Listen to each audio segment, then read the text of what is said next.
গ্রামের এক কোণে ভোরের আলোয় হালকের ভাইরাল ভাতের দোকান জমে উঠেছে।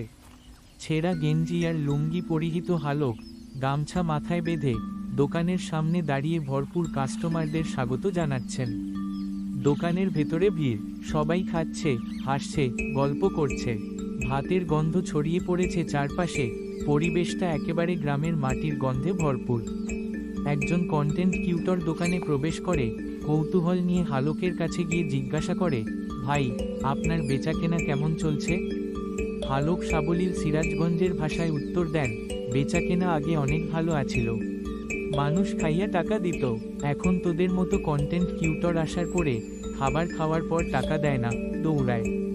দোকানের পাশের গাছের নিচে কিছু গ্রামবাসী বসে আছে, হালকের কথাগুলো শুনে হাসছে, কেউ কেউ মাথা নেড়ে সম্মতি জানাচ্ছে। শেষে হালক হাসি দিয়ে বলে, এই দোকানটা শুধু ভাত বিক্রি করে না, মানুষের মনও বিক্রি করে। তাই বেচাকেনা ভালো থাকুক, মন ভালো থাকুক।